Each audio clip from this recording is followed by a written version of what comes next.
You're listening to the Rogers Sporting Goods Podcast. This is Aaron Jones. This is Chandler Smith, and I hate long intros, so let's get into it.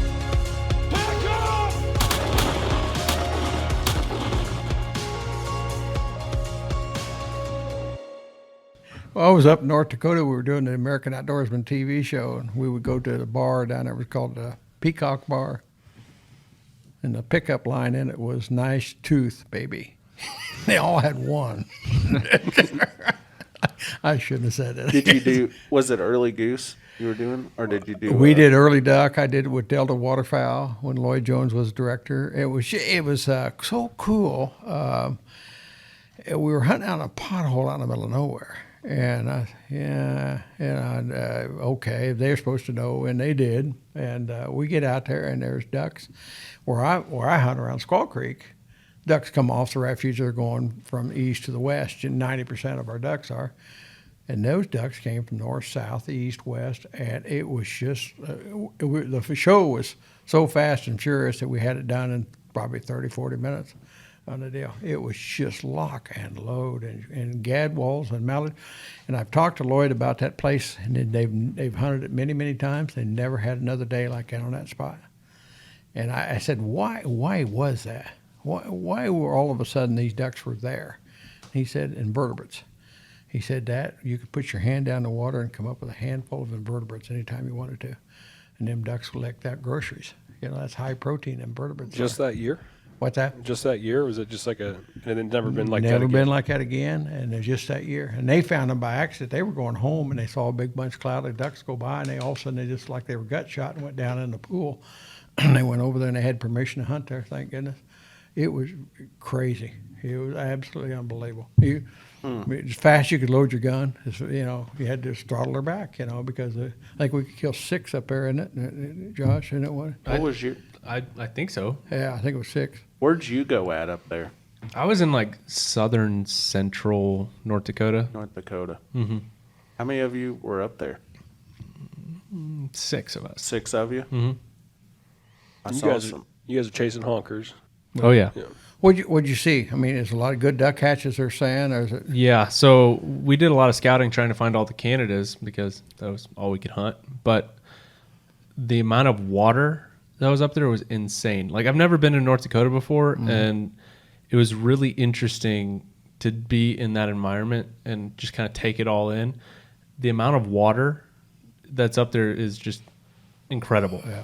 And every single pothole that you drove by, you'd see ducks on. And that's from flooding too, or from just from rainwater. Rainwater And snow melt. And and just the amount of blue-winged teal and wood ducks I saw was just incredible. Yeah. I was listening to Ag Talk the other day. I actually listened to radio. Listen to Ag Talk. 1,600,000 acres never got farmed this year in North Dakota. It's just too wet. Couldn't get another tractor to go plant it. Kind of thing. So, I that's not a lot of ground, but yet it is in the scheme of things. So I just makes me think that a lot of ducks are going to show up early. The first half of the season might be lights out this year because they're going to go where the groceries are. They're hungry birds, and I think they'll come down the hill. If we get one cold snap, which the long-range weather says, we're supposed to have a tremendously bad winter. You believe the Farmer's Almanac? Yeah, it's supposed to be exactly. Yeah, so cold winter. They say that every year, though. I think so. Cold and snowy, or just cold? Both. I think snow. Yeah, both. Both. For sure, though, more snow than what we've seen. Good. I love snow. Yeah. I think an interesting thing, and I watch a lot, is up at the lakes up there. Fort Peck is the first dam on the Missouri River in Montana. It's 12. This morning was 12.6 below power pool, 12 foot. Now, if you guys have ever been up through there, I don't know how long that lake is. It's hundreds of miles long. You take 12 foot of water and back it up, so they're getting braced for something. They've got it figured out that we're going to get into some kind of pattern, and they're going to be probably record snows up through there. And so they got their hands slapped last time. They wouldn't let the water out. And Nebraska, Missouri, Iowa got inundated. So this time around, I think and I didn't look at the other dams below there, but I hear they're way low too. So they can stage it, is what they do, and then they get X amount of feet on it, and then they let it go, and then they brace for the next wave of the thing. So it's going to be an interesting year. It really, really is. Patrick, you introduce everybody we got on here? Yeah. So, 2 special guests today. You've heard him talking already. Fred Ramsey from 810 WHB. You hear him on the Saturday morning Midwest Outdoor Show, 6 to 7. Yes, sir. Yeah. Yeah. Yeah. And Greg Thompson. Yes, sir. Yeah, I pronounced it right. World-renowned fisherman. He's fished everywhere. Everywhere you can think of, he has fished for it. He's like one of them fishing shows. They go fish all around the world. You know, you see them. He'd fish everywhere. What's the last place you went to? The last place I went to out of the States was Argentina, and before that, I was in South Africa and Namibia and Zambia. I actually did part of a radio show from Namibia, and the best part about that was 6:15 in the morning here was 1:15 in the afternoon there, so I was drinking a glass of the local Pinotage wine while I was In on this- Namibia. right? I mean, all over. right You've done on the it. Chobe River. I was right on the deck of the What Chobe are you River. fishing for there? We were fishing for tiger and Vundu catfish mostly. Okay. I caught 8 new species of fish when I did that particular trip. I'm not always going for the biggest. I want to catch Sure. the unusual or I've probably caught a little over 350 species so far. Wow. Wow. And of course, Chandler, Chandler which we over all here. know. And Aaron, Double A run. AA run. Josh Peck. You've heard him before on these. This is And of third or course- fourth this year, Yeah. right? It's consistent now. Yes. It is consistent. And then, of course, me, Patrick. I'm so glad to meet you, Josh. We did that radio show, and I know your is your grandfather, isn't it? Yes. Gene? Yes. What a class act. A good man. You're about as good a man I've ever known in my life, and that's quite a statement. I And he think. knows me, so. Yeah, yeah, there you go. Yeah, so you tell Gene I said hello. I will do. He's a good man. Good deal. Yeah, we just finished up. Well, I called you from the store, asked you about coming on today, and I was telling you about our whitetail weekend, which we just finished up. So, if you're listening and showed up to that, just a big shout out to everybody that came, because it blew me away. All the people that we had show up, Chandler, It was fun. It was and the deer phenomenal. The deer that people brought in to get scored for free. It was insane. We had some 205, 214. 230, Yeah. non-typical, We had was the 239. biggest, I Whoa. think, for that. But still, like the class of deer, Yeah. wild. What Beth score? Beth was working in this office Yeah, building. She so got one score. gross, which is what I think it should be, was mid 150s, which is what we were thinking. Of course, deductions. So for it was 136. I mean, Really? it lost almost 20 inches of Really? deductions. Yeah. But if you look at it's kind of a.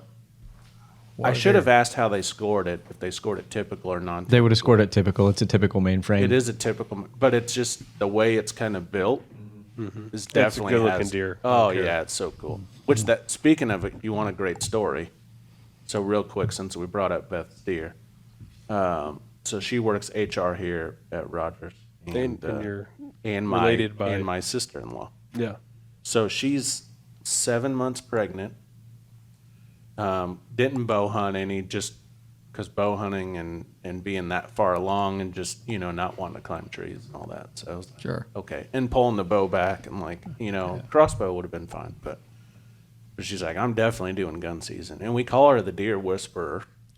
Really? Seriously, I don't know. The deer walk up to her. It's weird. Probably because I'm on my phone and she just sits there and doesn't move.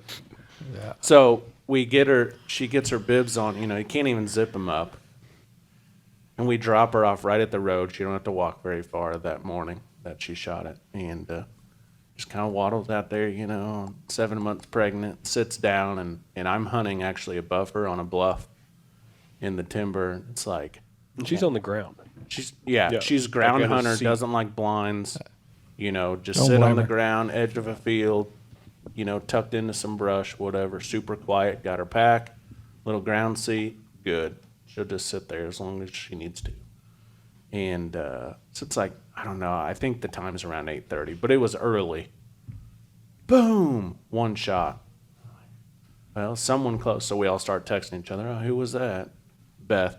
I got the big one. I'm like, the big? I don't know what big one, because I mean, I've had some on camera, but so I'm like, well, I'm going to sit here because it's still early, and I still, about 20 minutes go by, and she walks up and she goes, oh my gosh, I've never seen this deer. It's huge. I'm like, okay, I can't take it anymore. So I forget my morning hunt. I walk down there, and yeah, we had never seen this deer before. It showed up on camera when we went back and looked like 3 days prior to whatever opening season is for gun season. It's like mid-November. Yeah, November 11th or Yeah, something like that. somewhere. So, 14th, yeah. and sure enough, it had been, came onto our property The rut. within that few days. Never seen it before. Yeah. Previous to That's that. the magic of the rut. That's the magic right there. Home range just is. They go on little walkabouts where they'll venture Yeah. new directions, new But a properties. great story because, it's like. Was it your wife's deer though, or like something along the line? I thought you saw My deer that I shot, Oh, okay, that was the one. the first year I met her, and lucky enough, she had this hunting property that we can all go. Amen. And I had no thoughts of shooting anything, but I like going. I love, at this point, and I say that I'm, still young, but, at this point, I like watching everybody be successful. And so we took all four of us in a ground blind. So my wife Sonia and our two kids, Megan and Colton. And then, so Megan had her little rug laying down there in the ground blind. And then it was Colton up to bat. And this is the last day of the season, rifle season. And we're sitting up against this bank, tucked in the brush, got a ground blind, got four of us in there, 3 chairs, 4 people. And like 2 minutes left of shooting light. And this nice buck walks out. And it's probably 100 yards, something like that. I'm like, oh man, this is unbelievable. So I told Colton, all right, find it in your sights, and he can't find it. I'm like, so now I'm getting nervous. I'm counting down the seconds on the phone to the end of the season. It's the last day. We got less than 2 minutes now, and there's no shooting after. Conservation office is half a mile. They can hear you. Yeah. They can hear us. Yeah. So I'm like, we're done as soon as that timer goes off. Because I can't find it. I'm like, what do you mean you can't find it? It's standing right there broadside looking at us. He can't find it, so I look at Sonya. I'm like, you got a tag. You want to shoot it? No, I'm okay. I'm like, somebody's got to shoot it. Let's do it. I'm like, so, do you guys mind? I ask permission. Yeah, sure. Do you mind if I shoot You're a it? nice guy. And they're like, yeah, go ahead. I fire, and I rushed it. Like 30 seconds to go now. Missed. The deer doesn't move. Reload, shoot it again, and tips over. And Wow. and then we walk up to, I'm kind of teary-eyed, right? It's my biggest deer ever. The emotion, Sure.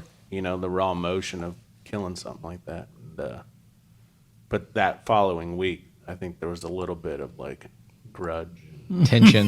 tension. That was her deer, wasn't it? Well, I think her dad's, he had been watching that deer all year because he lives not even a quarter mile away, so he kind of watches the property, and Yeah. he's like, Yeah. big Big 10 deer. point, yeah. Yeah. But, what are you going to do? Now it hangs on my wall, and now we can admire it all. Yeah, we all got it now. Yeah, so, You know what I find about deer hunters?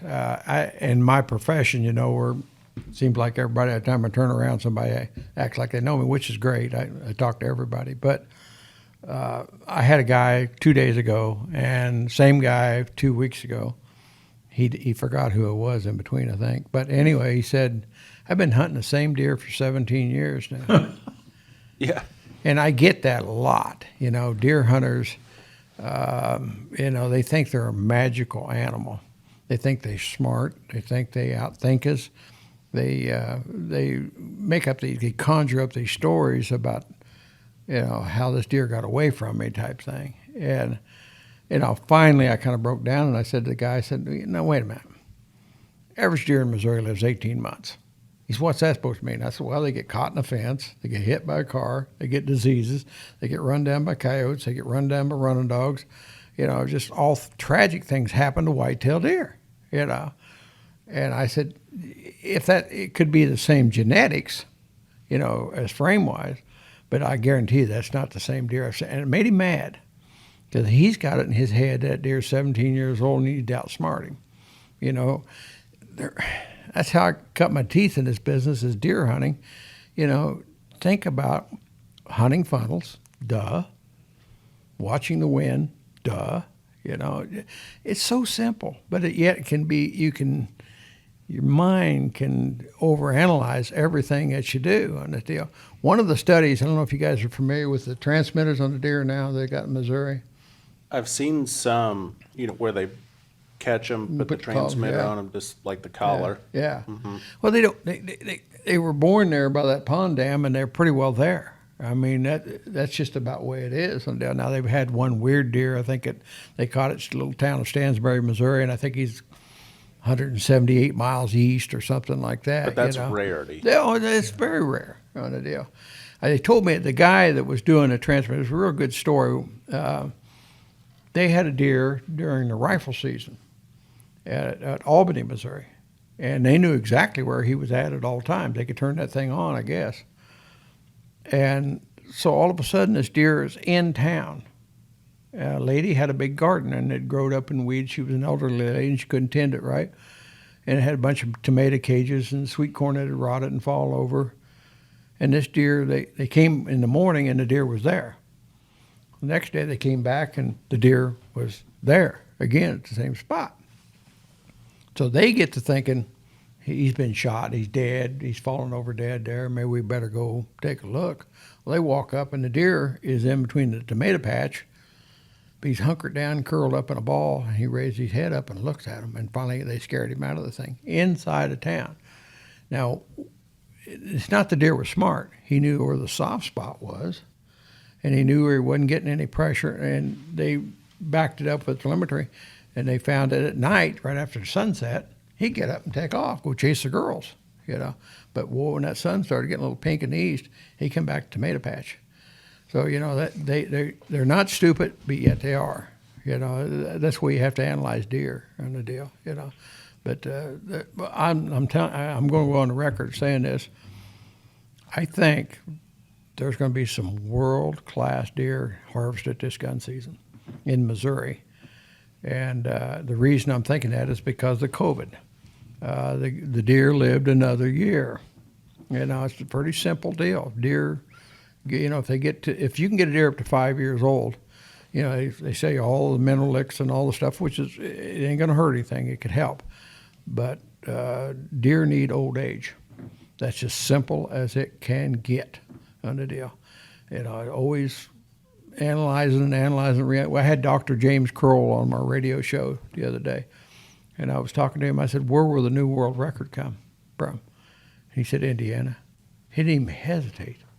Yep. I figured he'd say South Kansas, that's where a lot of big deer are coming out of Kansas. He didn't even hesitate. And I don't know why. I've never checked into Indiana deer regulations, but I assume that must be out of the rut. I would love to see Missouri gun season go in December instead of November. I hunt Kansas and Missouri. I have a farm in Missouri, and I hunt Kansas, and I love that early December gun season. Mm-hmm. I can't stand Missouri's gun season in the middle of the rut. Yeah, it's crazy. If they really want to do and have some monster whitetail, move it back in December, or do like Iowa does. If you're a non-resident, you're basically don't want you up there, type attitude. I think it takes, 4 years on average, Yeah. something like that. A couple, yeah. Yeah, For sure. For sure, yeah. I mean, if you think about it, most states surrounding Missouri are a draw. Mm-hmm. Missouri's unlimited non-resident tags. Mm-hmm. And inexpensive. Yeah, most states Going to are, change that, guys. most states you have to Probably buy don't know about this yet. They're a gonna change non-resident hunting license and then the tag. Yeah. Whereas Missouri right now, you just buy your whitetail tag and that's your license. What's and it at tag. currently? 265. Non-resident? it. 265. 265. 265. So with the, we're talking about all the seasons. Is anybody, I know Aaron is, how's your, so dove season's coming up first, which we're A week away. Yeah. Yeah. Who's counting? Who's counting? But, first time to dust off the guns, unless you did some really goose hunting. But, Nope, I have not. You were talking about, how's that going? Is the sunflowers, and didn't you prep your area? Yeah, I planted about 3/4 of an acre of sunflower. Josh has seen the the pictures, but yeah, they look amazing. It's good. I got them in about 2 weeks late. Luckily, it's private ground, so I'm probably not in a rush to let them dry out and cut them and knock them down for that September 1st opener. So I'll probably let them do what they need to do, and then get them knocked down probably the second week of September or so. But again, it's private ground, so I'm not battling for any Yeah. competition. But gravel road, power lines, and sunflowers and 3 ponds, all within about. Oh boy. Yeah. Oh boy. Yeah. Got And all you'll the probably above. get out dove hunting, Josh. Oh yeah. Yeah. Do you get? See, I don't. I mean, I've been a couple times, but I'm not huge into it, so it's not something that I've. In some of these public places, I don't know. Maybe I'm just nervous. You should be. They just Yeah. get so they get so packed. I got shot and we're hurt. Are you gonna do dove hunting? I'll do coming dove up? I mean, dove hunting on Bob Brown on opening morning because it's tradition with some friends of mine, and we always go every year. Yeah. Kind of deal. But and they do a great job up there, not only for the waterfowl but for the doves. Yeah. Do they map it out? Like a lot of places map out where the fields are, sunflowers and to kind of let everybody go. But Yeah, you can call regional offices around in Columbia or Jeff City or wherever you want to do, and they'll tell you exactly where those dove fields are, and they go in and shred them. They're run late too because of the spring was so behind. That way you couldn't get them planted, just couldn't get too much moisture. Yeah, the ground was wet because it was some CRP that I had to mow first, but then I had to run a disc through it, and it was just soggy, and I'm not going to run a disc through soggy dirt. Yeah. So, but yeah, Gotcha. little late, but that's okay. You ought to come up and farm with me in that gumbo. Oh, yeah. It never dries out. No, it doesn't. It's just crazy. You go about 15 feet and get underneath the planter and dig it out and go another 15 feet and you just go, you get so mad at that stuff, But that's why we have such good duck hunting because it's gumbo and it holds water real well on the deal. But boy, it's a maintenance freak, hard to plant, hard to disc, hard to do everything on that thing. But, yeah. We manage somehow. And then when's early teal? 10th of September, isn't it? For me, it's starting a week from Saturday. And where are you going? Nebraska. Nebraska. Oh, that's right. They do, don't they? Where are you going in Nebraska? I'm not gonna say. Okay, all right. I don't blame you. That's all right. But the teal herd is up. The Yeah. flock is phenomenal. Yeah, and like I said, in North Dakota, I mean, blue-winged teal were everywhere. Yeah. Boy, I could eat Is bird. it the 15? Oh, they're so good. Is it the same in Missouri as deer archery from Missouri? Teal? Teal? No, teal open on a Saturday. 10th or something. Yeah, Oh, the 10th. And then archery. it's the 15th, whatever day of the week it whatever. is. Yeah, I think that's Thursday, isn't it? Sorry. the Thursday night Chiefs game too. Uh-oh. Oh, no. You have to make a decision, Patrick. Yeah. Well, we talked about this before. Which I'll get out. We've got a new, it's not even made yet. So we had a custom built duck boat. We had to order last year and it takes like 8 to 11 months to get made. Wow. That's painful. Yeah. And so they're having trouble, just like anything, with getting all the parts and everything so it can be put together. And I can't remember the name of it, but so we'll probably do a lot more duck hunting when that comes. So, I mean, I'll probably get out and do a little teal hunting up at the lake and just walk in and, use well, after seeing it today, the new Rogers 3-man Oh yeah. will be phenomenal. Just an easy pack, right? Go in, and I've even done layout blinds just if I really want to go light, just throw them on the, try that. And then obviously deer season's following, but I think I'm going to wait a little bit for archery, let it rest a little bit this year into October before I really get after it. I do actually. I need to take a few more does out. So I might do the first doe that walks by, Chunk of meat. getting a meat missile. So How some many meat in the different freezer. decoys does Rogers? I mean, they've got every kind, don't they? How many? Do you have any idea about this? yeah, like if you did like total boxes, or do you want? Are you talking about I mean, brands? Total brands. brands? Yeah. So if we ran through, you got Final Approach, Avian X, Dakota, GHG. Higdon, GHG, G and H. G&H, Flambeau, DOA. Bigfoot, DOA, Big Al. Big Al if you want to get into Lucky some Duck. silhouettes. Lucky Duck. Lucky Duck has some decoys. Mojo's electronic as well. Yeah. So, I mean, we're 12, Amazing, isn't it? 13. I mean, Mayhem. You're probably Yeah, 15, there's- 16, 17. Yeah, I I mean, mean, you get into socks, you start to. you get into socks Yeah. and you White get Rock. Yeah. Why? Yeah. I'll tell you what, man. if you can't find it, I mean, we've got it. Yeah. Let's just say you can find it. Yeah, you know, I'm a kind of a decoy freak, and I really adhere to my decoys real well, and I clean them every year, and put the non-UV paint on there, the UV paint, so that they don't glare on the darn thing. But I'm always amazed, and I've been so lucky to hunt at different duck clubs around the United States. Everybody ties their string in the front hole. Scared ducks all face the same direction. Mm-hmm. So don't do that. You know, put at least 2 to 3 out of every dozen, tie 'em in the back hole. And that's quality decoy. It has some decoys don't have that, but if they don't, if I buy those cheap ones, and they usually last one season, and I drill a hole through and put a hole in the back of them, so they'll turn each direction on the darn thing. So I just a firm believer in that. Everybody's always arguing about how to set decoys.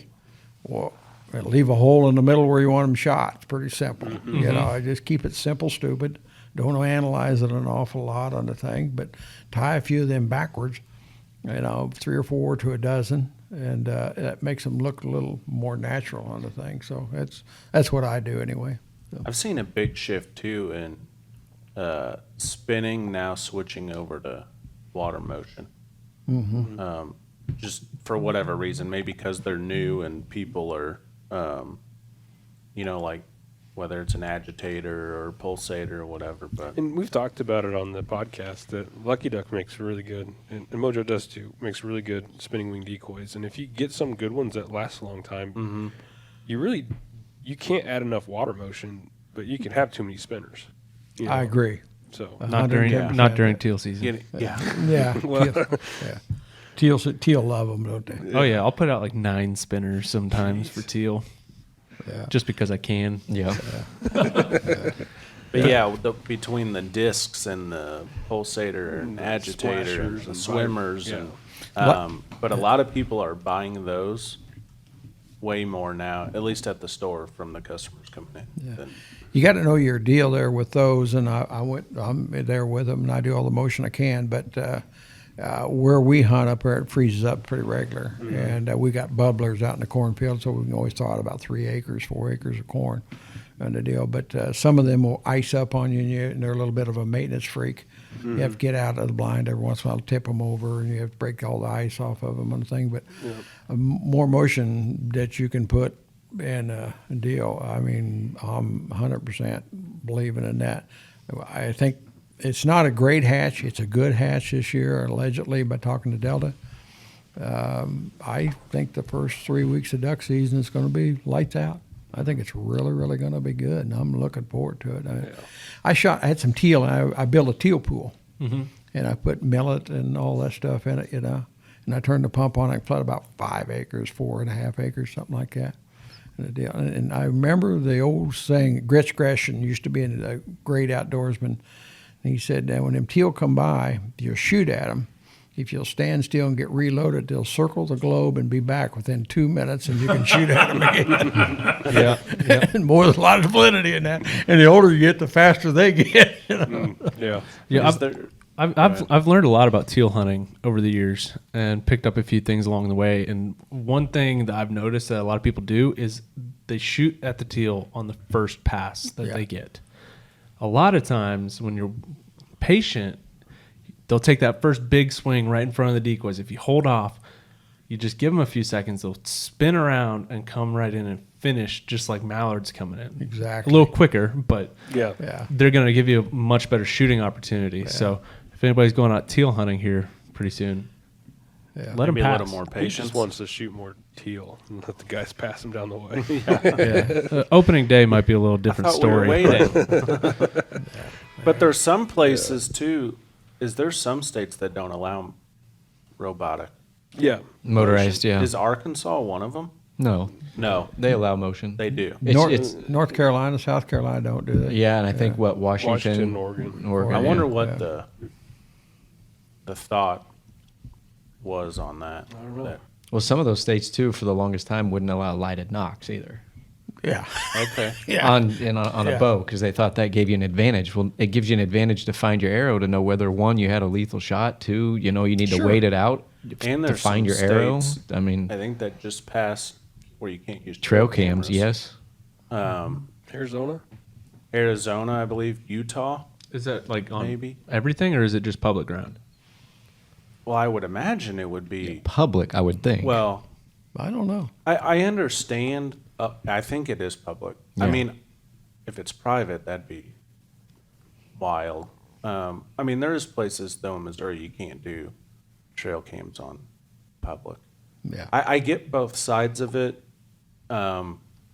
You start putting trail cams out, and then they start getting stolen, or you get, Sure. you know what I mean, and so you just get into this battle with people, and this got so, and then it just, you know what I mean, it's more of a hassle. But I also like it as an opportunity just to kind of see what's going on, and it makes you, I don't know, it gives you an idea of maybe where to go hunt instead of just aimlessly walking around 3,000 acres of open country. But I did see they passed that too. What I find with outdoors guys I'm the oldest guy in this room, I think, and it's changed so much, and it takes a job, and I know guys that work 2 jobs, and it takes a lot of money to raise a family in this day and age. I was against the trail cameras at the beginning. I thought, get off your ass, go to work. Work on these a little bit, figure them out, deal. But now I understand. I've only got Friday off, or I've only got Sunday off. I don't have time to lollygag around out in the woods like I used to. I'd spend 80% scouting and 20% hunting.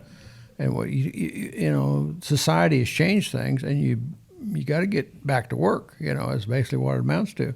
So if that'll put an edge on you.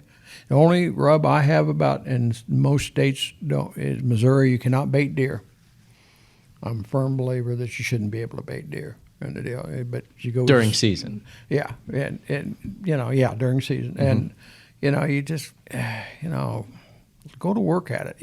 Sure. And enjoy the moment. I measure tracks with a tape measure. I learned that from Roger Rothar, which you guys don't remember, but Roger was one of the premier deer hunters out of Ohio.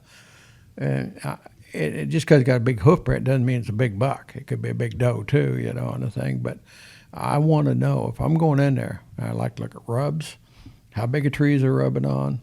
I like to find a pinch point where they're going. I place a stand so that my wind is. I can't hunt there today. I'd love to go in there and hunt, but I can't. My wind's wrong. I just in the long range forecast says it's going to blow this way tomorrow too. So I can't go in there, and boy, it just drives me nuts. Other thing, just completely drives me nuts. I tell you another thing too, guys, and I'll get babbling here a little bit, but there's a lot of public hunting ground in Missouri, lots of it. Atchison, Holt, any county that you Buchanan, wherever you Caldwell, and everybody goes, "Well, I'm not going in there. There's too many slobs and there's too much pressure on the thing." I guarantee you, in that public hunting ground, especially if it's a big public hunting area, 200, 300, 400, 500 acres, 600 acres, 1,000 acres, there's soft spots in there. Now, you got to get back in there. You got to, again, go to work, get back in that darn thing. Now, the downside of it, of course, is if you do kill one, it's a half, 3/4 mile of the road, on the thing. So every once in a while you get a little upset about that. But we got a friend of mine that just found a shed antler that I didn't know existed on the face of the earth, on public hunting ground, on the backside of a public hunting place. I mean, this deer is tremendous. In Missouri? In Missouri. Just found half. Didn't find the other half. But just think, there's places in there, there's places you can't crawl through, let alone hunt it. Did he score that half? Depends which story you listen to. Yeah. He's a. But we're talking a world class. Yeah, something that I had never dreamed of. That's how good it was. And he had an offer on it, a very sizable offer, just half. Just for The half on the thing. And he's pouring dirt and he didn't sell it. But I had no idea. And I hunted within a mile of that place on some private ground. I'd have been there. And he's still there. It's a shed antler. This was last January we picked it up. The deer's still Guess there. you're going to spend more time out there. Yes, I am. Yes, I am. But Don't blame you. it's a place, guys, that you can't crawl through. And if you shoot one back in there, there's no access. So you'd have to quarter it and haul it out or You'd something. have to quarter it and haul it out. You'd have to hate them. You got to be flat-bellied and young to do that. And I do it for this one. Don't think I wouldn't. But this deer here is world class. And I hate to tell you what he told me it scored, but I don't know. But all he showed me was a picture of the thing. And some guy in Texas offered him a lot of money for half an antler. Now, did it look like a free range deer, or did it look like a high fence deer that escaped? No, it was a free range deer. Yeah. There's no around that area there, Yeah. but I know it real. Sure. But this deer, he's just old. He's peaked. I imagine he's 7-year-old deer. I don't know that. I'm just going to guess. But I don't know if he'll be as good as he was. If he's drops 20%, he's still going to be a monster. And this kid, he's on him. He's going to be back in there on him. Man, it's special deer. It's a special. Hope he gets thing. him. I do too. And anybody deserves it's probably him on the deal. So he's a good kid in a way. Some of those hardest hunts, though, and the effort and the scouting and all that stuff, and then, when you are successful, they become the greatest stories. Just the feeling you have Sure do. accomplishing that. Yeah. For It's sure. amazing. So, I think a lot of people, the successful part's over when they pull the trigger. The most fun is the building up to it. Sure Going out there, glassing Figured it, them out. right. figuring it out, Yeah. getting a glimpse of it once. Yeah. Yeah. It's something. I shot a deer one year back when I was shooting for pro line archery. That's how old I am. And that deer, I'll never forget him. He was a monster. He was a good old deer, and got in the Missouri River on me. I never got him, but they did find him. But 202 and an eighth, what he scored. And I figured him out. I knew I'd never seen that deer. I knew he was in there. I knew it. I'll never forget it. I was sitting against the riverbank, and a deer came down through the woods in the dark. And I used to take chlorophyll tab. I was into this thing, and I mean, man, I was hook, line, sinker. And I was shooting for pro line. I was shooting good back in those days. And he came down walking along the Missouri River in the brush, and I heard him going, like that, and just kept it up. Well, it sounded like an old Johnson outboard motor from years ago out on the Missouri River, and I thought, who in the hell would be out here at this hour in the morning going down that cold old river, floating ice? And it was cold, and all of a sudden I realized it was him. He was there, and he was right in on top of me. And I let him go because it was too damn dark. But he turned around and came, and he took off. And I'd set this stand up on what I call master scrape. And the old guys understand this. In my life, I've been hunting deer since 10 years old. I'm 72 years old. I've probably seen 5 in my life, 5 what I call master scrapes. And generally, you don't see them, you smell them. And this was on a master scrape. And while I was in that tree that morning, I passed up 7 bucks off of that tree. And they would come in with their ears back, crawl on their belly because they knew that was his, or it was his area, and they would come in looking for a girlfriend, but they didn't want to fight. They didn't want to fight. And they would stand around, and boy, they were just like on pins and needles. A twig would snap or a squirrel would bark. They would get the hell out of Dodge on this thing. And then pretty soon, about 10 o'clock in the morning, here he come back there and go, wah, wah, wah, wah. And I've never heard another deer ever make that noise in my life. And down the river he came, and he crawled right straight in underneath of me. Well, I don't like that shot. Nobody likes that shot. I don't care who you are. And I was shooting for pro line at that time, and I was shooting pretty good for once. And I knew where that arrow was going to hit before, and I was going to spine him, just to be straight up with you. And the reason why I shot him, took that bad shot, to this day, I kicked myself in the ass for it, is the next day was rifle season. And this place was going to get a lot of pressure on it. I knew it was. The family was coming in to hunt it. And I thought, boy, if I'm going to get him, I better get him now. I better shove an arrow at him. And I hit a little bit off to one side, got one lung, and he jumped in the river on me, and I watched him literally sink. I mean, I went and got my boat and got my brother-in-law, which I despise, and helped me, and took him up there to help me look for this deer. And I never saw him again. And I was in measuring deer horns up at Hatfield Sporting Goods years and years ago. Guy walked in with that deer, and I said, I shot that deer. Just blatantly said it out loud without thinking, like I always do. And the guy said, well, you might have. He said, I found him in the Missouri River. Oh, and that was him. And yeah. And then, here, you talk about these deer. You know, I have a good friend of mine. He's got I've scored him. His score is 190 something.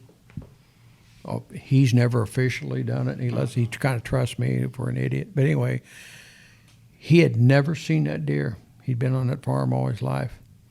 And he got cold and got down out of the tree stand.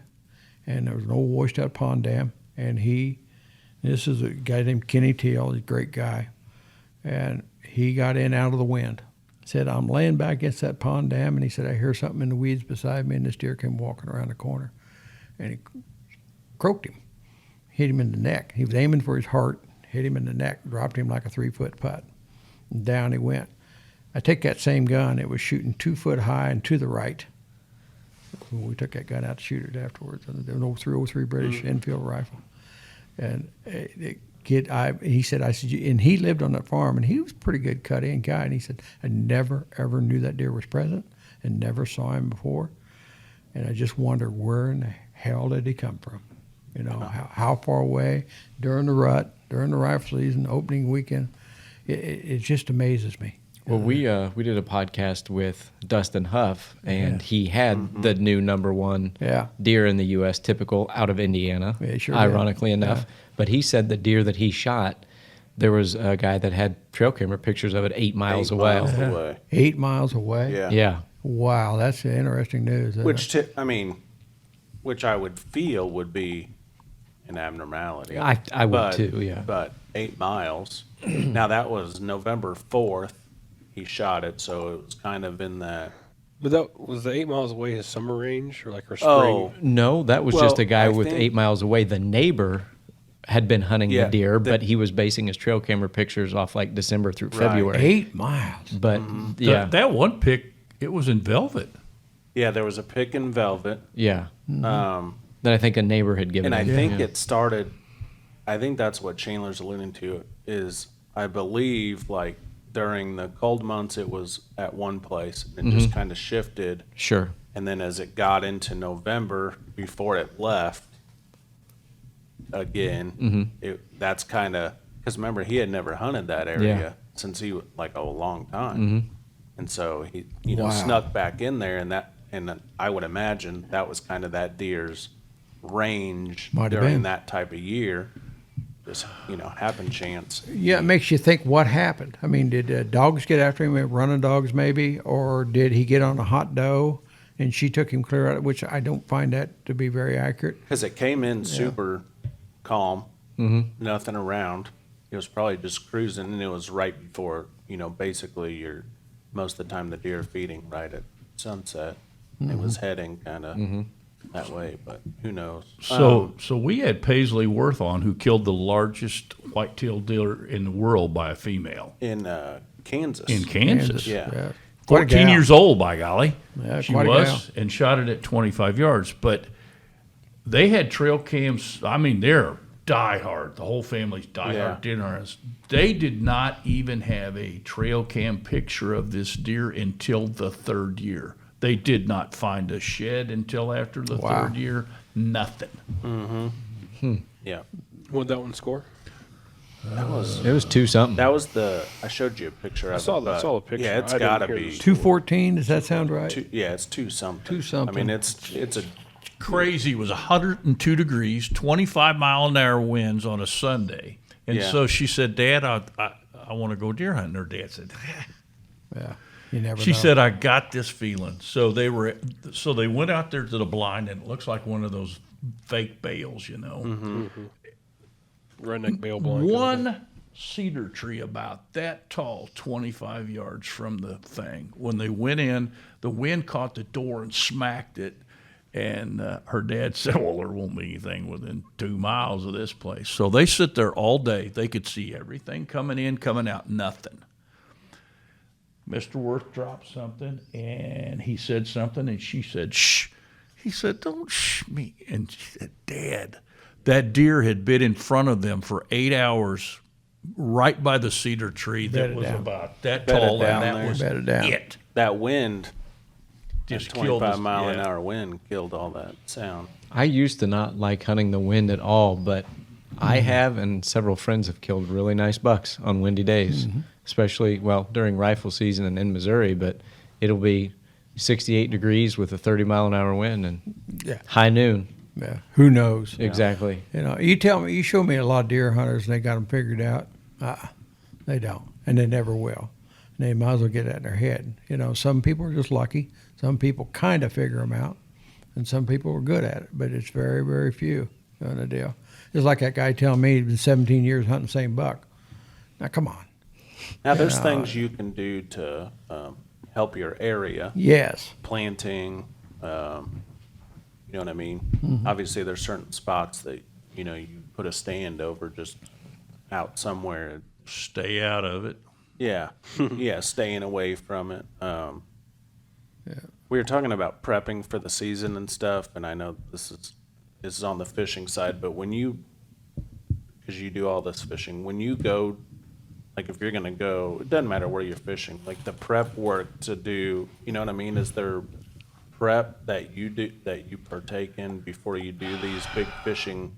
Most of the fishing I'm doing these days takes really specific lures, and sometimes we have to buy the lure bear, split rings differently, different hooks,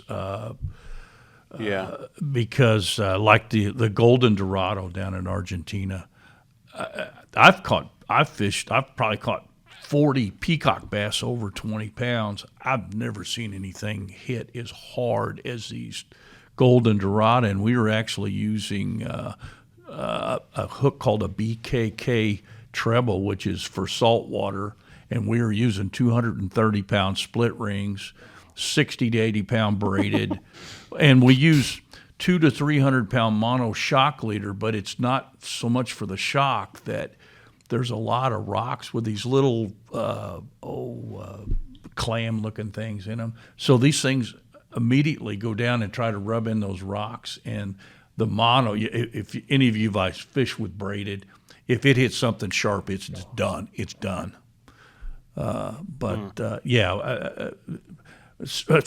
Believe it or not, at the old Quonset hunt with Steve Rogers was the first one to outfit me with stuff to go peacock bass fishing in Venezuela back in the late 80s. Wow. So do you have any adventures coming up in the fall that you do? I'm headed back to Argentina in October, and then so far next year, all I've got planned, I'm going to go to Trinidad and Tobago and Larry Dahlberg says that's the best place in the world for tarpon. Larry's a nice guy. I call him frequently and ask him because he's fished 89 countries. 89 countries. I don't know if I fished 8 or 9 counties. There you go. in the state. Hey, let's go back to duck hunting, Josh. How many decoys? What do you think? I mean, let's talk decoys for a minute. You put out a lot? Do you just put out a few? Do you change through the season? What goes on? Do you hunt just one spot, or what's going on? It really depends. So, generally speaking, I'm running 2 to 3 dozen decoys. 3 dozen? Because I do a lot of solo hunts. So, whatever I'm bringing, I have to carry. But there's also times where I just feel like I need to go bigger. And so I'll bring 10, 12 dozen decoys. That's a little bit more work. Yeah. But sometimes it works, sometimes it doesn't. Yeah. But last year, I actually found out that downsizing my spread helped a lot. So I was running like 8 decoys with a couple of pulsators. Wow, cool. Interesting. Because I feel like that most people that I talk to, and I've done this too, and maybe I'm doing it wrong, that's the problem, is I expand my spread as the season goes on. Is that a general rule of thumb that you should do, or is it's really depends on where you're going? It depends on where you're going. Like, I'm not going to go hunt a lake with a dozen decoys. I'm going You're to going to want a bigger spread. I'm going to want a bigger spread, bigger, more open water. You're going to want more decoys. But if I'm going to go hunt some little pocket in a cattail marsh that's 15 yards across, you're not going to fit 10 You don't want to dozen. fill all that Yeah, up. the ducks need somewhere to land, so you need to. I kind of relate it to like match the hatch kind of thing. If you're in flooded millet or you're in that marshy area, you know, you flying a drone over yourself, you're not going to see 12 dozen ducks in a little hole. You know, you probably see Good point. 4 or 6. But if you're on a lake, you could go to the center and you see a huge raft of migrators. Yeah. It's potential. I mean, you could see Right. hundreds of ducks on a raft in a lake. You know. Yeah, I've seen it. Yeah. Yeah. So if you kind of where you're going, or maybe what time of year. I mean, if it's a big migration day, bring out all the strings. Yeah. You know, Bring them all. Yeah. Just go for get it. out of the body of water. Yeah. New birds don't know what they're doing. Do you Bring ever the ducks. put, like, say you're hunting from a shore blind or whatever, and then you're, spreads out in front of you. Do you ever put any on the bank itself? I Whether it's have. silhouettes or full bodies or Yeah, I've done that in the past. It's just a very unique situation Mm-hmm. if I need to do that. I see it more with goose hunting. With Yeah, goose I hunting, feel yeah, it's a but with goose ducks, it doesn't matter all that much. But I have hunted some mud flats where I've taken silhouettes and put those out, just kind of like on the edge of the water in that mud, maybe out into the water a little bit, just to add some more volume to the spread. And what about adding goose floaters to your duck spread? I like doing it on a lake, On a big lake? water, but Okay. I don't really think it makes that big of a But the difference. small ponds Yeah. and marshes. I mean, a pond, you could probably throw 4 honker floaters out there, 6, 10. I mean, it depends. Like if you're hunting private ground and you got a pond that's going to hold geese, or maybe you'll have a chance to get some flyby pairs. Yeah, throw some honkers out there. But generally speaking, in my experience, I've never seen anybody shoot a Canada goose in a marsh. Yeah. That's a good statement. Yeah. Do you overcall or undercall? I undercall. You undercall? Yeah, so when I'm hunting, I generally only call if I need to, or I'm trying to just hit them on the corners. Calling on the corners, kind of hard to explain. Do you guys know what I'm talking about? Yeah, I know exactly. You know, they do that swing, you hit them, and then they turn back around, they swing out again, they hit them, get their attention again. That's generally what I like to do, Yeah. and I like to just run a jerk cord Yeah. and just put as much motion into the spread as possible. Call as little as possible, because I think a lot of people get in the mindset that more calling and more decoys is the solution to killing stale ducks, and it's the I got exact a little opposite. trick I've been doing, and it seems like it's working. I did it last year and the year before, but I had run-ins with it. It broke. But anyway, I've got an aerator out of my old boat, and I've got the mallard machine in my blind. You can set the fast, slow, up, down. Well, I hit that button on that one, and it'll squirt water about 4 foot in the air. That'll do it. And I'm telling you guys, it's changed my duck hunting completely. And you get that duck on that corner, and you hit the splash and hit that wah, wah, wah at the same time, and he sees that motion. I'm telling you, they turn around, and they don't fall. They dive into you. They want to see that sprinkle. When you see ducks, like let's say you pull up on a bridge, you look way down like the Nottoway River or 102 or the Grand or whatever, you hardly ever see the duck. You see the splash. Mm-hmm. So I've developed this thing, and it's just a piece of plastic pipe, and I stick it down. I got a bubbler up in front of the blind that's full of water, and pipe sticking up, and I turn that thing on, and I'll squirt that water 3, 4, 5 foot in the air, and turn it back off, just enough that they know something happened back there on that Something thing. landed in the water. Evidently. Yeah. We had a federal game warden one time, and I'd left it on, and I forgot about it, just to be honest with you. And I walked back to the levee, and here he came and checked us, and he said, some ducks just lit in your decoys. Well, the mallard machine had taken off, while I wasn't there, and I had to run back and unhook it. But I said, no, that's not. And he said, what? I said, no, I created that splash off This the is my mallard machine. homemade My plastic homemade pipe deal. machine. Fred's With a duck piece quarter. with a squirter, exactly what it is. You guys do that, you aren't going to believe the difference in your how many ducks gosh. you'll kill. You got to show me how to make one. Well, you get a bilge pump and put it on a timer, and put you a 5 foot piece of flexible hose on top. I put a stake in the ground, wire it around the stake, looks like hell, but the ducks don't care. and I hit that switch, and that thing goes, poof, and it'll squirt that water 5, 6 foot in the air.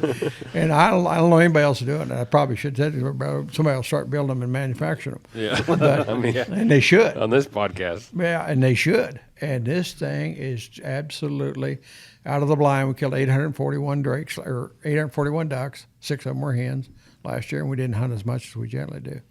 The deal. Flooded cornfield, it's an ideal against the refuge. Now where I'm at, you got a call like you can't quit. You can't put the call down because there's so much pressure. There's 6 duck clubs around me. This is up north Missouri. Yeah, northern Missouri, and there's 6 duck clubs around me, and it's very competitive. And boy, you better. We just It's really way growing up overcall. Way overcall. Do you guys leave your decoys out all season long? Every night, and about halfway through the season, I'll take a chamois out there and clean them up because you can't believe the dirt that gets on them. It's just amazing. They're sitting on water. You don't think about dirt, but the wind splashing and all that stuff, and your dog runs through the decoys, splashes mud up on them, and all that kind of stuff. We go out there and me and my buddies, and I end up being me. I'm 72. They sit and go, yeah, get that one over there, get this one over here. But we clean them up. And the deal, I can't talk enough duck hunting. I think we don't know enough. That's the way I look at it. Do you change the spread at all, or you just clean the decoys? Generally, as a rule, no. I just leave a hole in front of the blind. Pretty simple, stupid. Just make them come in. And if the squirter is right dead center in front of the blind, and squirt it up, and that's just the way we do it. The thing. It's so simple, stupid. I don't know why somebody. I said Go to blind. Home Depot after this. Yeah, I say. What's this? How do you power the squirter? Well, I run a wire I got a battery in the blind on a mallet machine thing. It's not mallet machine. It's His called gears are turning.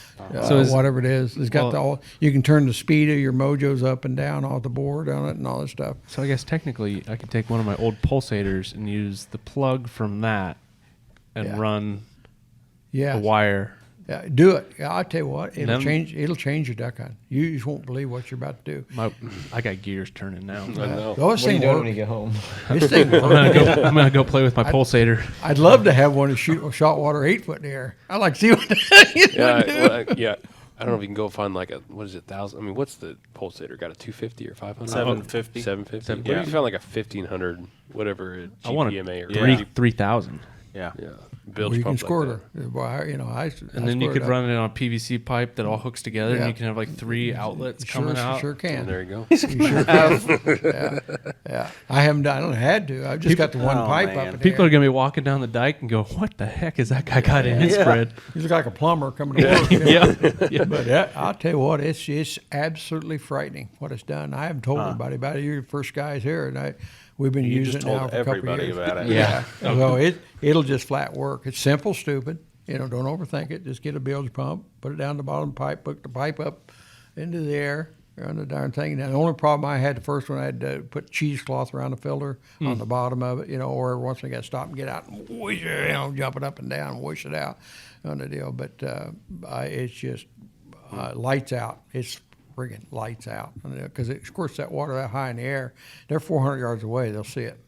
Yeah. And they're going by. You have no chance of doing it. And the deal. So I'll add that to my list of All that projects. water motion Yeah. works, but water motion. Yeah, I on could probably slap something together in about 2 hours. Yeah. Once you exactly. get the calling on the corners figured out too, they have, when they're swinging or, they have a wing beat and their head tends to do stuff that gives like kind of hints on what they need for attention as far as duck calling. Some days it doesn't sound amazing, but some days you just have to quack them like a short quack all the way until their feet are on the water. Yeah, exactly. And if you don't do that, they're going to shortstop you or, bail because they just have probably stale, have been shot at so many times. I'll tell you something else I've got into, and I analyze this way too much. I think duck hunting every day. But I don't think they have the eyes that everybody thinks they do. How many times you been outside taking a whiz, and all of a sudden there's a duck about lands down on top of you? Yeah, there's some other force. I It's don't know, when you move. go- It's when you- movement, is what they're saying. I think. I don't know. We got away with flaps. Everybody out there still runs flaps. We don't. We got corn stalks across the blind. We come up through the corn stalks because when you throw the flap, you've given him 4 wing beats. That's 16, 18 feet. Well, I'm not a very good shot. So I don't want him to have that 16, 18 feet advantage on me. So I just come up through the corn stalks. And Steve Kitchen, the Sitka rep's one that taught me how to do that. Have you guys ever hunted with him? I haven't hunted with them. We I see them think all the time. Tommy and Dave went on a snow goose hunt. Oh with yeah, them, they though. did. Remember go to the that? snow goose hunt, yeah. They had like the carousel of snow geese. Yeah. It was like Oh, it's unbelievable. This looked guy, like some fairground contraption. I've been out there all my life in that bottom. We have feed run birds go by every day, 300-400 yards high. So Kitchen leans back on. He might be the premier waterfowl I've ever hunted with, and I've hunted with a lot of them. And he yelled at that duck so nasty. And about 30, 40 of them in a bunch, wave after wave of them going by. He said, I'll go jerk a drake out. And he did it. And then he did it again. And then he did it again. So now we, after he left, we've changed our calling technique. We'll hit them. It's always a drake. Don't know why. It's always a drake. And they'll fall up like they're gut shot and ball up that muscle thing, and down they come. That Steve Kitchen is probably the premier waterfowl hunter I've ever been around in my life. I learn every time I get around him, I learn something. The guy's just phenomenal. His dad's even better. You know, I mean, my guy, what a guy. I've never been around anybody like him on the deal. So, Yeah. What shells do you like to shoot? I shoot 2 3/4 inch deuces. I'm old and I don't like to recoil. And the reason for the recoil is you got to get back in your gun. Mm-hmm. Yeah, I knew of lawsuits with 3.5 inch shells with detached retinas. It's too much, in my opinion. I'll shoot 3 inches every once in a while, put it in for the third shot. But 2 3/4, because I don't shoot a duck. If he's not the right, I don't shoot him. We're spoiled.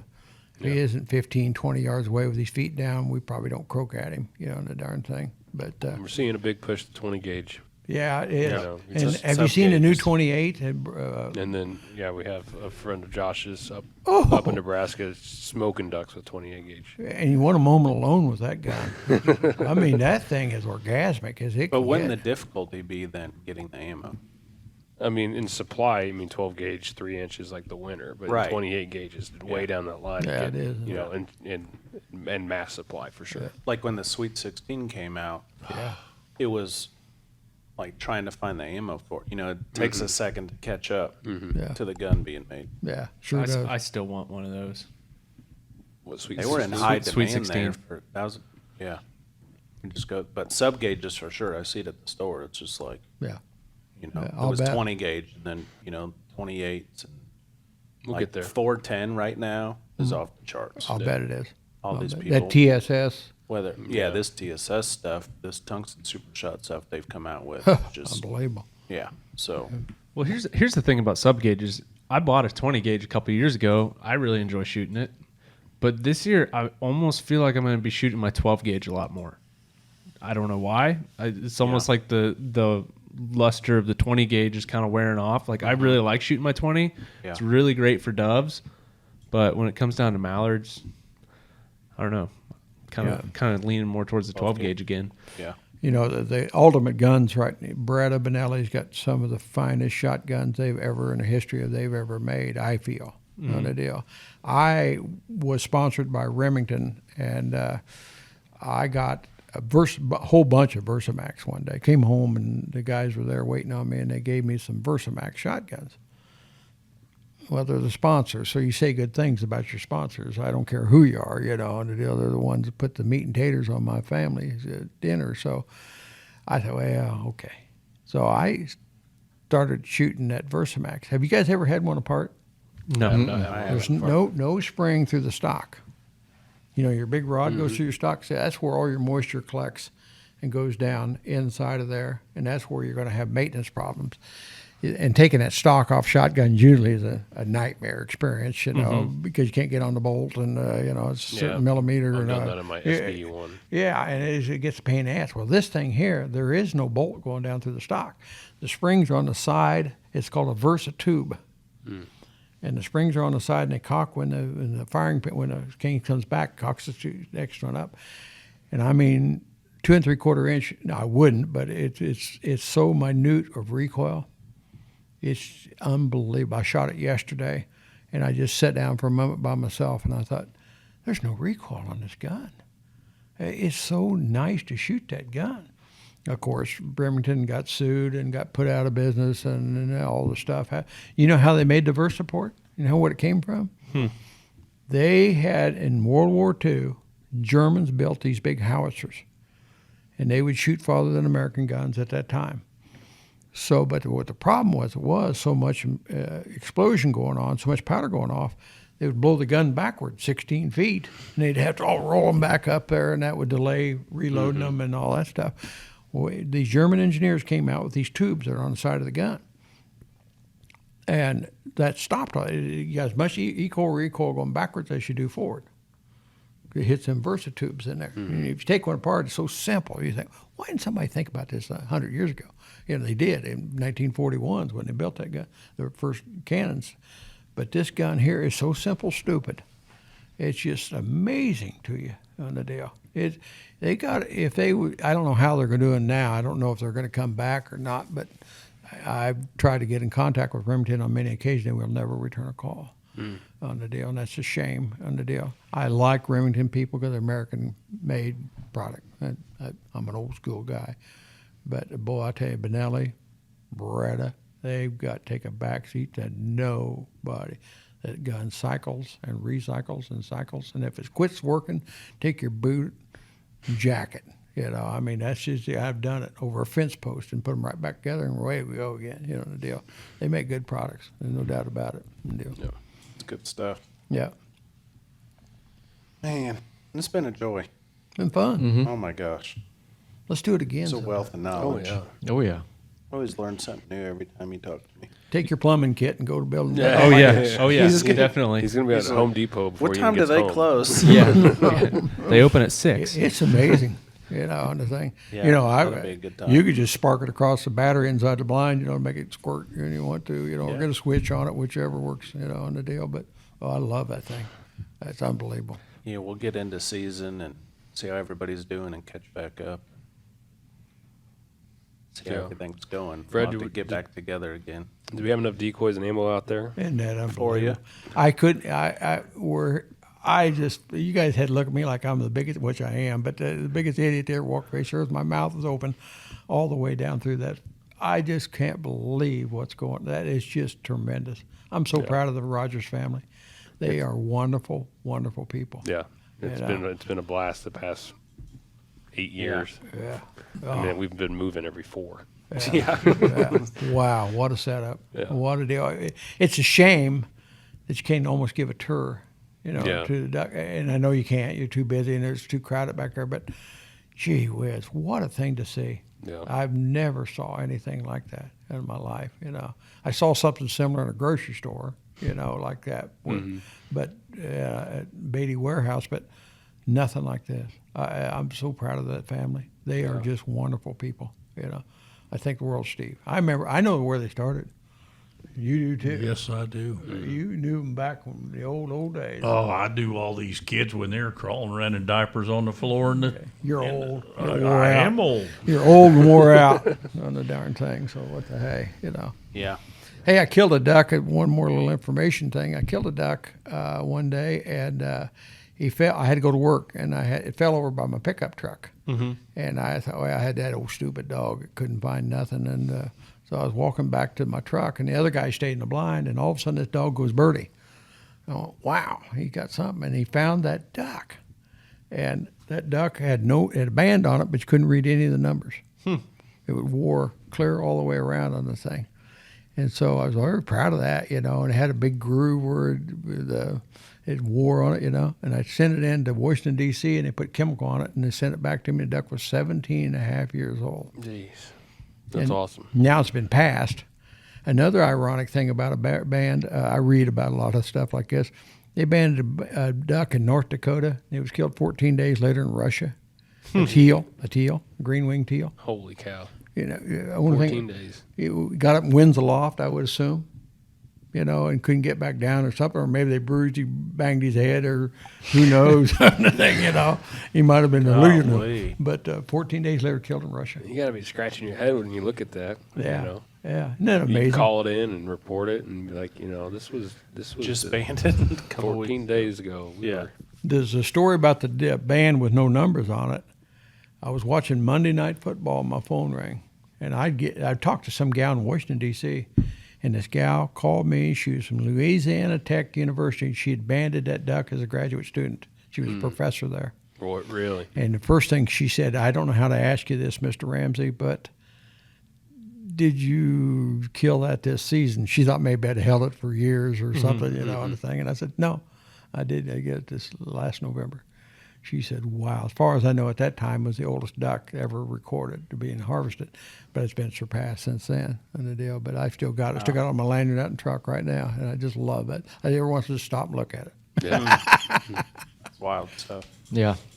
Well, yeah, let's definitely plan on getting back together sometime. Yeah, I'd love catch to. up and We have all sorts of stuff see planned. how everything's going. As long as he comes, I want to talk duck hunt with him. Yeah. We'll have more to talk. We can talk about duck hunting all day. And the Yep. squirter he's going to make. Oh yeah. Yep. Yeah. Once he gets it made, we'll call you back in here and see how it works. Get your plumbing kit out and go to ceiling and pipe together. Yes, sir. Yeah. Yeah. No, I appreciate you guys coming in. I appreciate you There's a asking lot, us. so- I enjoyed this. Yeah, more. I don't get enough talk duck hunting. I don't get enough talk deer hunting. You know. That's what we do. Yeah. That's right. Yeah. We get an hour, and it just flies by. We'll be in there, and I'll poke him and say, "Simon, get out. Get out of the situation here. We got to get out. We've got 3 minutes left." What? And we just get talking. Had Dr. Crawl on. It was the most interesting interview I'd ever done in my life. Just go forever. That guy knew more about deer. I thought I knew something. That guy was phenomenal. If you ever get to shake hands with him, it's an honor. He's quite a guy and a deal. Quite a deal. And a deal. So. All right. Awesome. That's a wrap.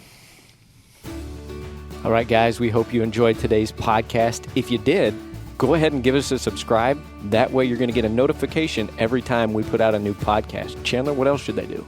Go to our social media pages and give us a like on Facebook, Instagram, or YouTube. Get a subscribe to YouTube channel. We do product reviews there. And then giveaways is a great part of our social media as well. And then we just want to thank you guys for what you guys do and support us so we can do stuff like this. So thank you.